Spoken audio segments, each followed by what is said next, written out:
back in Home Depot. Haven't been in touch with the real world since a couple of few videos ago. Don't know what's going on, haven't been in touch with anybody. So the updates will be when I'm back from fishing this go. I'm sure there'll be a whole bunch of them. A whole bunch of updates, we'll see what happens.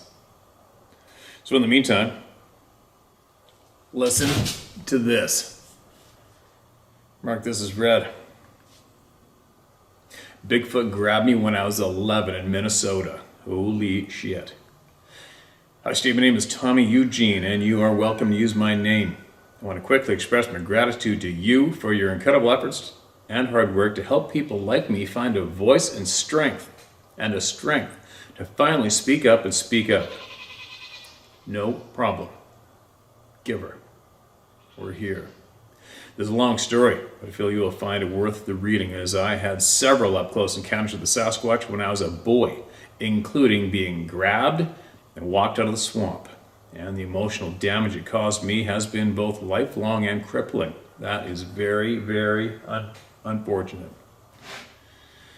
But after listening to you on a daily basis for well over 2 years, and the encounter stories you're sharing with us, I found the strength to rise up and overcome the PTSD and depression that has destroyed most of my life. Thank you, Steve. I appreciate and respect what you're doing and who you stand for. Okay, enough sucking up. I'll get on with my encounter.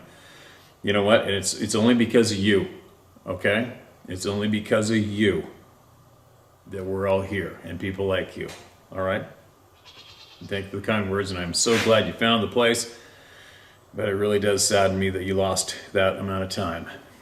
Let's hear it. I'm a self-indoctrinated member of the Round Table. I'm one of the thousands that I believe you created this forum for. But my life is short on this earth, as I am last stage COPD. I'm a disabled U.S. Navy vet, and my lungs are shot from my service to this country. Work in the bottoms of naval vessels unknowingly filled with asbestos. That sucks dick. I hope to God they give you some kind of compensation for that. Please accept my deep condolences for the loss of your buddy, Mr. Macaroni. He obviously shared a very special part of your life and your adventures. You two will meet again on a sunny, hot day. On a sunny day, I hope we will. It took me over 45 years to finally be able to speak of this. Steve, when I was a boy of about 11, I was grabbed by a large female Sasquatch and walked out of a swamp in northern Minnesota. I sent this to you over a year ago, and I had refrained from resending this simply because you said you were getting so many emails you couldn't keep up. So, how's it feel to be famous? LOL. That's not me. But, shit, my health is pretty bad now, and I'm feeling a sense of urgency. So it's now or never. The encounters happened in '73, and I was 11. I was born and raised in a small northern suburb of St. Paul, Minnesota. I'm number 6 in a family of 12 because I was a runaway, escaping abuse at home. I was sent by country juvenile court to a foster home on a farm about 15 miles west of the small farming town of Willow River in northern Minnesota. By the way, David Politis has identified 2 hot spots of missing people in Minnesota. This area is one of them. Steve, I believe this little bit of information about Don and the abuse and torture I endured from him on this farm is important to the encounter, as I think it possibly explains the Sasquatch's behavior and handling of me. I believe these creatures were watching the farm from the surrounding forest for a long time. The farm was run by a sadistic, child-abusing asshole who tortured me and his farm animals on a daily basis. I won't go into details about the abuse or torture in this email, but to say it was horrific would be putting it mildly. Let me interrupt for 1 second. I know somebody who has gone through absolute hell in their lifetime, from absolute abusive parents, step-parents, got dumped into the foster thing, and was repeatedly raped in numerous foster homes. So, if any of you have any knowledge of any foster homes or animals that are there, turn them in. All right? Turn them in. Or go get them. On to the story. I'm going to share my third and most crazy encounter first, and if you want to hear about the other 2, let me know. The day of the encounter went like this. I don't know what Dan did with the bloody mess in the sheep shed after I stormed out of the barn that day, but I do know what I did. If If you want to picture Dan, think of Clint Eastwood in the movie Gran Torino. Same exact age, identical look, pissy attitude, and more violent. I ran up the driveway and started running down the dirt road in my duck boots. I could not get the red blood images out of my head, and I cried all the way up the road. You see, we got attached to the calves like they were our pets. Unlike the cows, they were little and cute. We named them, and they followed us around like puppies. We fed them with sucker buckets and cared for them every day and played with them. It was a total shock for a boy to see them getting ripped apart and eaten alive by filthy, screaming pigs. I started running away whenever Don abused me. When I first started to run away from him, he would catch me right away because I didn't know where I was, where to go, or how to get away. So I always just ran up the long driveway and then down the middle of the dry gravel road until he would figure out I was missing and inevitably come after me. Either on Thunder the Horse or with his rusty old 67 Ford LTD that had no muffler and smelled like a cow pee inside. I could hear his car coming down the gravel road after me from a long ways away, but I usually didn't go off the road and hide. I just ran on the road until he pulled up next to me and slammed on the brakes. He would come flying out of his car, swearing and yelling at me, and he'd go directly into his trunk and bring out a 10-foot length of hemp rope, tie the rope around my wrists and the other end to his trailer hitch, all the while yelling and swearing at me. Then he would drive me back. He would be in his car with his head hanging out the window, yelling back at me, saying things like, "You think you're so smart? You don't know shit, you dumb son of a bitch. You like running away, eh? How you liking that running now?" And he speed up the car a little more, from a walking pace to a jogging pace. I was pretty tired by the time he caught up to me a couple of miles down the gravel road from the farm, so I couldn't keep up running behind for very long. I'd eventually fall and start screaming, but he would stop, and he would drag me the rest of the way back to the farm down the gravel road. That damn gravel left more cuts and bruises on me than I thought possible, and I would be sore for a week. And even now at 62, my back and legs still bear the scars. This is killing me. Killing me. Anyways, as soon as I had healed up some, the whippings and beatings and torture would begin again. I'd made a plan in my head. Next time I was going to run off the road, cross the swamp, and get into the woods. But I was afraid of the woods and the swamps that were on both sides of the road. I would guess there was about 40 yards of swamp, maybe more in places, that ran up to the thick woods. I didn't like swamps or woods around Don's place. I was always super cautious. I know now why I was so afraid of the swamp, and it's because I'd heard loud howls and whoops, breaking tree branches, and strange noises that I couldn't explain whenever I was near the woods or running along the same area on the road. There was something weird going on in there. I heard it, I sensed it, I felt it, and I was afraid. But this time, I tried to ignore the noises and feelings, assuming it was just the unknown local wildlife as I jumped down into the wet ditch when I heard his car coming up the road about a mile back behind me. I was right there on the area of the road where the noises always came from in the woods, but I didn't care. I had to go now, or he would see me and capture me. Probably make me clean up all the blood in the sheep shed. Oh God, I can't go back there.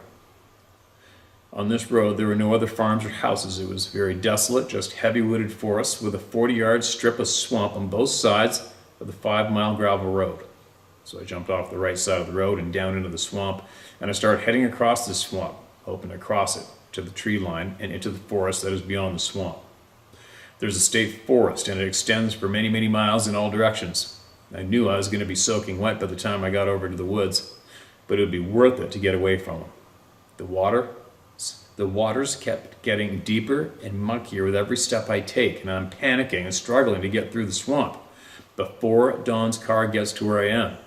My feet are sinking and sticking in the muck, and I'm struggling every step to get my feet out with my boots on. I'm wearing those tall green rubber duck boots that farmers wear. I quickly realizing that it's too deep, and I'm not going to be able to cross this swamp to the tree line beyond it. The water is higher than my boots now.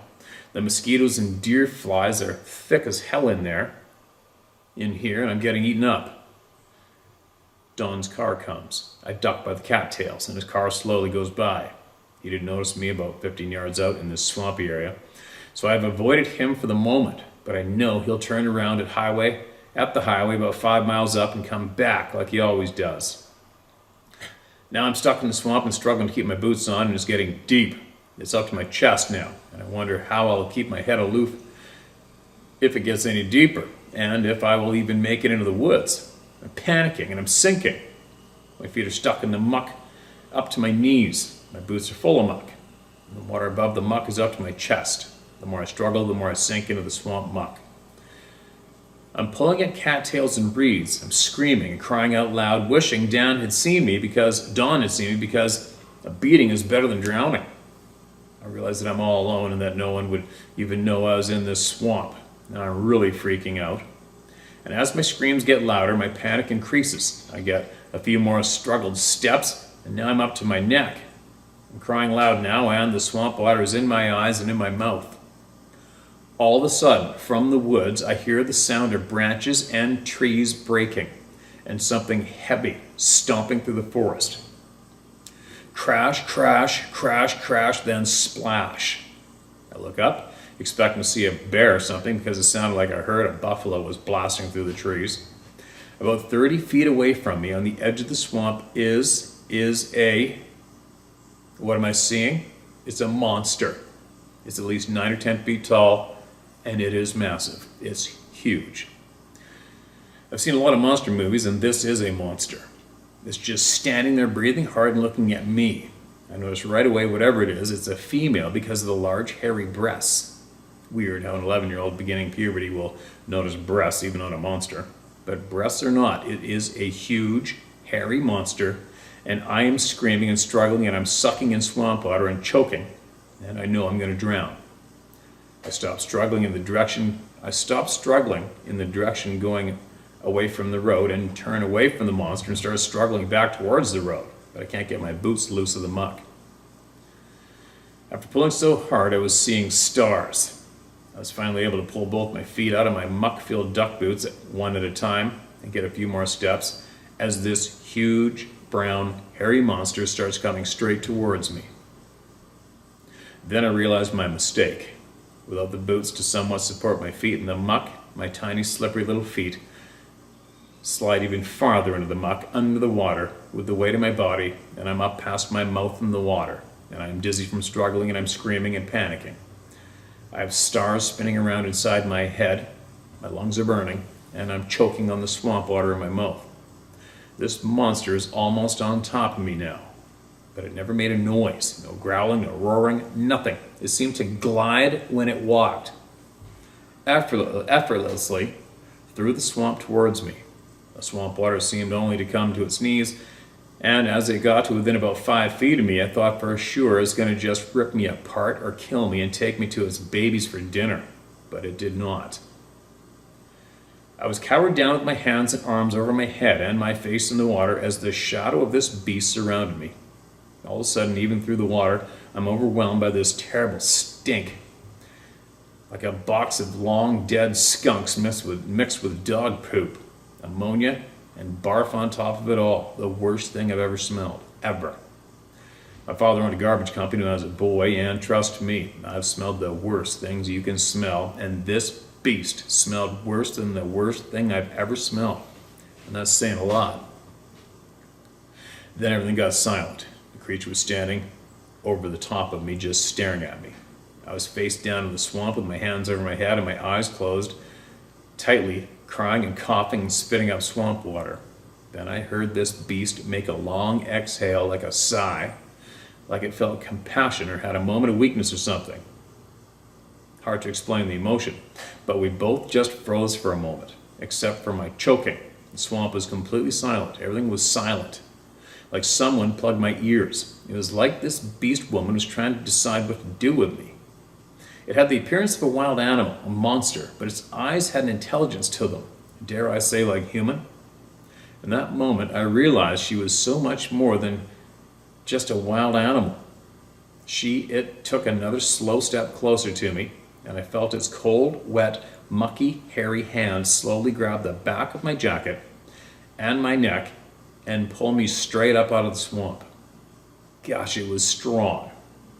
It had long hair. When it grabbed my jacket at the back of my neck, it got some of my hair in its fist, and it was ripping the hair out of the back of my neck. I'm swinging my little fists above and behind my head, hitting this beast on his forearm, but it was like hitting a log with hair on it. It was so rock hard and muscular. I've never been so afraid of anything in my young life. Not Don or any of the other monsters. This monster scared me so bad, I started peeing my pants. And as I felt the warmness of my urine running down my leg and my wet jeans, I started kicking and flailing my feet and twisting my body around to get loose, but it had me tight in its strong grip. Its fist was bigger than my whole head. The more I struggled, the more my hair was getting ripped out, and it effortlessly held me out in front of it. The best way to compare this beast's size to my own is if you can imagine holding a large rabbit by the skin or fur of the neck out in front of you.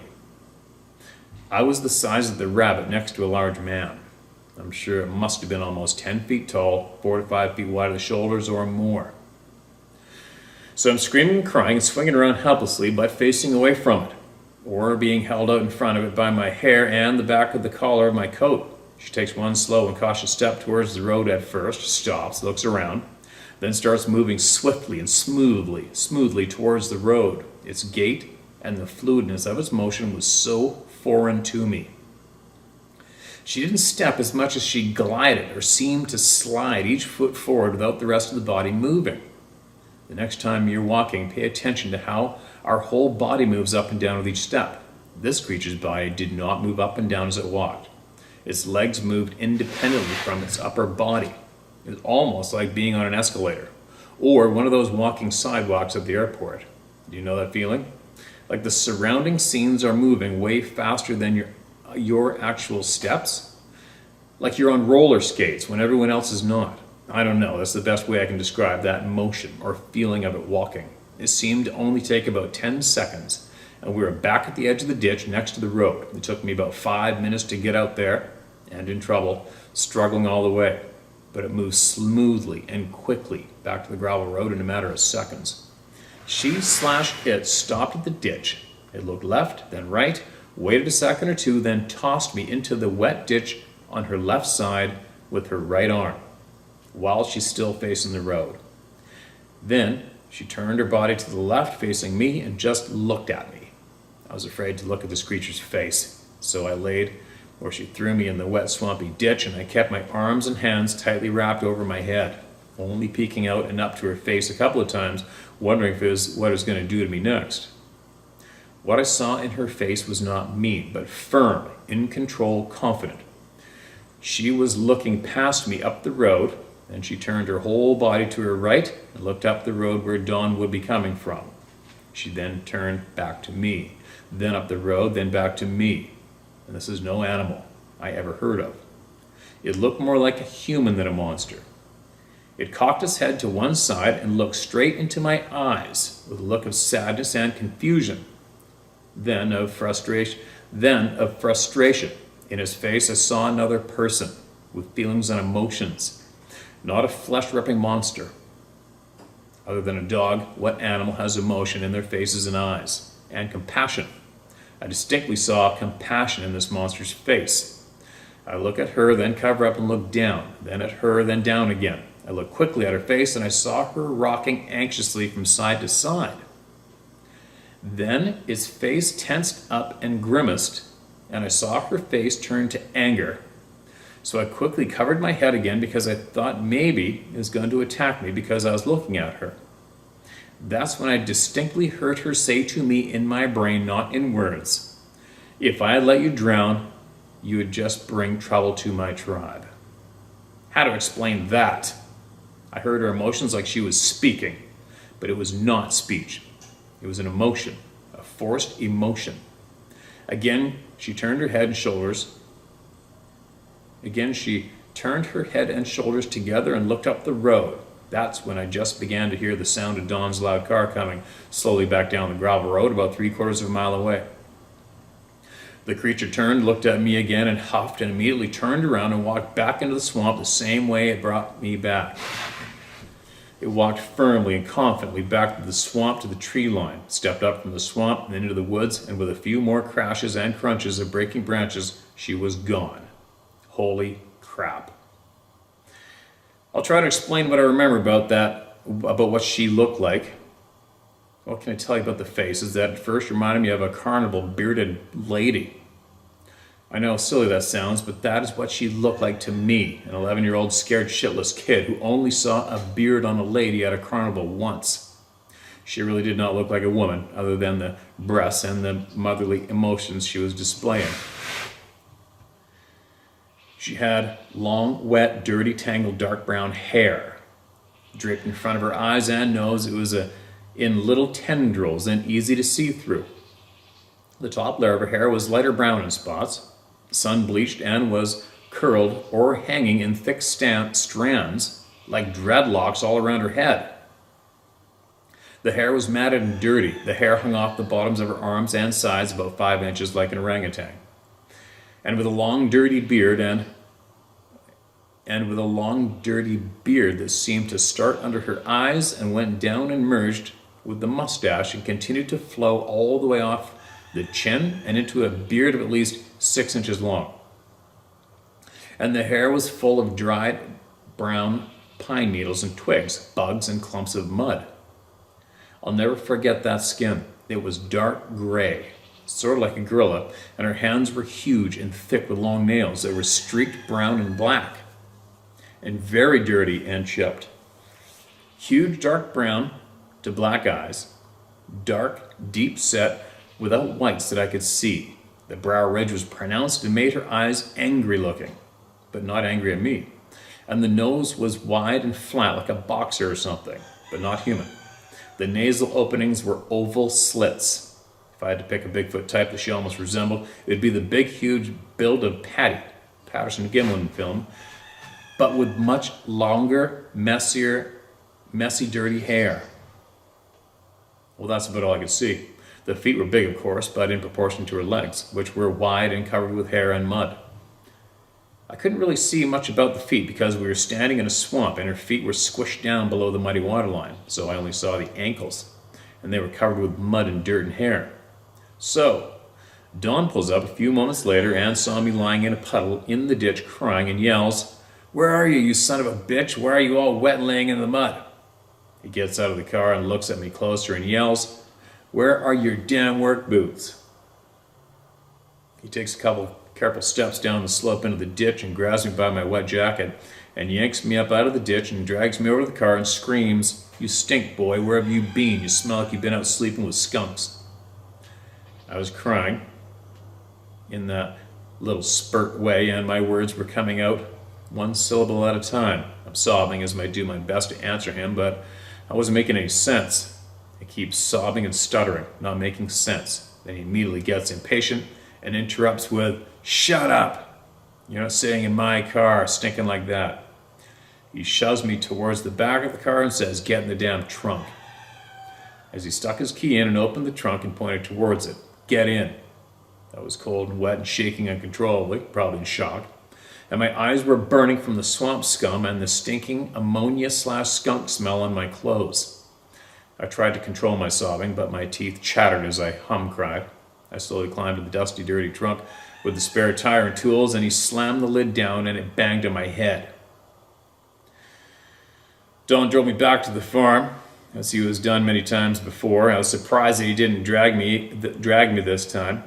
He made me throw the jacket away. He couldn't get the smell out of it, and he blew it off that I somehow got tangled with a skunk, a dead skunk. And he called me stinky for a few days, but I didn't care. I didn't plan on sticking around there much longer anyways. I ran again as soon as I had another opportunity, and that time I made it all the way to the highway and got help from the Willow River Town Constable. He knew all about me, Dan, and his abuse of me. That town really pissed me off. The whole town knew about me, the teachers, the parents, but no one ever said a word. I was there just shy of a year. The constable kept me at his house for a couple of days while he made many phone calls to the county authorities where I came from, and then he drove me back to the cities, and I was not sent back. Thank God. I never told anyone about the Bigfoot who would believe me. Hell, if no one would believe me about the abuse I suffered from Dawn, with my layers of bruises and cuts, looking them in the face. You really think they're going to believe a troubled kid telling a story about a monster that pulled him out of the swamp? No way. I dealt with the never-ending nightmares about Dawn, the bloody calves and the pigs, but mostly of the monster all my life. I can still see the creature's face looking at me with its head tilted to the side, confused and angry, and not at me, but probably wondering why I would stay where I was treated so poorly. Or maybe she was concerned and confused about the violence our species seems to inflict upon its own. And maybe it was none of those things, and she was just curious about me, like a kid with a new bug in a glass jar. Until I started searching the internet and seeing creatures and monsters, I really just thought monsters were in movies, and that all of what happened to me could never be true, or the cops, or the government would have told us, warned us, like they do about grizzlies, sharks, and alligators, right? Well, my mind had shut down and did not allow me to remember most of what happened to me as a child, abuse and torture included. It was only after I was about 22 when I stopped running from the fear of the darkness, my broken sleep, and the black hole in my memory that only showed itself in my nightmares. And I finally started to get those memories back. It was so frightening for me to have someone, something, or some place all of a sudden remind me of a trauma I suffered years earlier. I thought I was going crazy. Example is I was at the zoo in St. Paul and they have an ape exhibit. I was about 20. I'd seen apes on TV or in books, etc. But this one day I was at the zoo with my kids and I come around the corner to the cages and my brain just exploded with fear and images of the Sasquatch I saw when I was on the farm. I had such a panic attack that I couldn't function. I had to go to the emergency room. I had no idea what was happening to me. I thought maybe I was having a brain aneurysm. They said I had a panic attack and sent me home with Valium. So I began trying my best to keep those crazy, scary thoughts hidden with drugs and booze and relationships, hot rods, or traveling. None of it stopped the ever-consuming thoughts and fears that I had, wondering and fearing what I would remember next. In 46 years, I've never gone into the woods again. No camping in tents, no trail hiking, no fishing from shore, no way. She may have saved me, but it also meant there were monsters in the woods in Minnesota and lots of other places. No, the woods were and still are a frightening place for me. That's where they keep the monsters, the big freaking monsters. Those who knew me when I was about 14 know that I was the quiet, shy kid who spent all this time in the library. I was so obsessed with finding out what I encountered and what it was called, but I was constantly frustrated at not finding what I saw. At home, I was the one who was always looking into and studying the World Book, encyclopedias, 20 volumes. Always looked for answers to unasked questions. I was looking for a needle in a world of haystacks, but I didn't even know what a needle is. In those days, there was not much in our small town's library about Sasquatch. There was some conjecture about the Yeti, but that was on the other side of the world from me. And I didn't even know then what I was looking for. I was looking at monkeys and gorillas and apes and bears and the like. I did not even realize I had an encounter with the Sasquatch until I was in my 40s and found them on the internet. But even seeing the many grainy, out-of-focus pictures and videos of these damn things, as you would say, Steve, I was unsatisfied. I would not see one picture that was exactly like what grabbed me when I was a child. Sure, all were similar. A large hairy monster, not like the one I saw. Some longer hair, some with long hair, but not on the face. I spent the better part of 10 years constantly looking into and listening to encounters, podcasts, movies, etc. It's an obsession that I cannot remove from my mind. I know I had several encounters with the Sasquatch, but it was crazy to even try and get someone to listen. So I figured I would take the story to my grave. Well, almost. You know what, Steve? When I was a young guy, about 10 years old, my friend and I trapped lots of muskrats, mink, fox, etc. We loved the woods. It was all stolen from me in 5 minutes when I was 11. I'm 62 years old. In the last months of life, I have late-stage COPD. I'm on disability from the Navy. I live alone in a small town in the middle of nowhere on the vast open prairies of northern Minnesota near North Dakota. Perfect. Not a forest in sight. Steve, I only sent you my encounters. I trust that you and your listeners will believe it, or should believe it. Sasquatch are not all ruthless killers looking to kill humans. They just want to be left alone. I wrote a book a couple of years ago when I started to get very ill. Only so my 3 children would know why I've been so damn weird all my life. It includes 2 other encounters from the farm and so much more. Steve, skip the next couple of lines if you don't want to mention my book. But it's published on Amazon Kindle entitled The Agony of One Child's Weeping by Tommy C. Eugene. I, like you, Steve, give a shit if anyone believes me. But I don't tell the truth. But if I don't tell the truth of my encounters and abuses now, it'll never be known.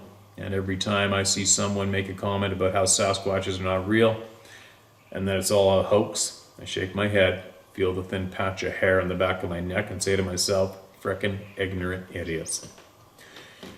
Same day, long after I'm gone. Someday, long after I'm gone, hopefully the species will be acknowledged and protected, and we, the knowers, will all be silently vindicated.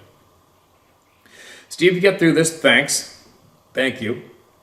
I know how valuable your time is and how little time you have for long-ass letters. By the way, I purchased your book last year as soon as it's available. It was well written and the stories are great too. Much respect to your grandfather. I'm sure he's looking down and is very proud of you. I also took your advice and purchased books from Scott Carpenter and Dave Pilatus. You're welcome to tell, reprint, forward, edit, or use this email any way you so choose. You're also welcome to include my name. P.S. I took a drive through a nice little park in the woods today and walked alone on the paths along the river. Then I came back home and wrote this to you. First time in the woods alone in 47 years. Thanks for your help, Steve. Submitted respectfully, Tommy C. Eugene, Northern Minnesota. 24/7, I don't sleep. There's your phone number. Live, love, laugh, and give thanks, Tommy. Tommy, that wasn't too long. And out of respect for you and your story, all the shit that happened to you, I think that's going to be the only one I share in this entire video. There are monsters among us and they are in human form, right? It makes me growl. It just makes me growl hearing about abusers. It makes me growl. Sometimes I wish I could just go out and clean them up. You know, like they should be cleaned up. And the amount of people that protect monsters and don't tell, so weird. So weird how we protect the bad people by knowing and not saying shit, right? Brutal. Not me, I say shit. I say shit. If I find out you're an abuser and we're in the same room or same building, you're going to know that I know. I'll guarantee you that. Anyway, I hope that encourages somebody out there. And your story encourages many, many, many out there to be brave and share the story as well. And especially if they know of a child that's being abused or they were a child being abused. On that note, back in Pemberton, where I was living for many years, we had some friends of ours whose teenage daughters were being abused by a man who was friendly amongst the crew of friends that I had. I didn't know, I might have met him once. And he just went down. He just got sentenced to 5.5 years yesterday in a jail to pay for what he did to those innocent children. He's lucky he made it out of that town alive. But apparently from, I think it's from the sheriff, who's taking him into the big city, Coquitlam, I think, where they're going to drop him off. Is basically a guarantee that he's not going to do so well where they're taking him with the rest of the people that are in there. They don't take kindly to his type, and they're throwing him to the dogs. So be it, as far as I'm concerned. Anyway, I'm saddened that you had that abuse in your past. Makes me happy to hear you had children. Good for you. Super happy to hear you had a family. Anyway, let's hope that your experience helps somebody and they get up the courage to get whatever they're harboring out. Get it out. Get it out to your neighbor, your friend, your spouse, here, wherever you need, wherever you can, but just get it out, right? A safe place here to share. There's a huge, massive family of people here that have your back and will fight for you, without a doubt. I know there's a lot of people here that will physically fight. I know that. Anyway, here we go. The end of the day is here. I'll be back later with more.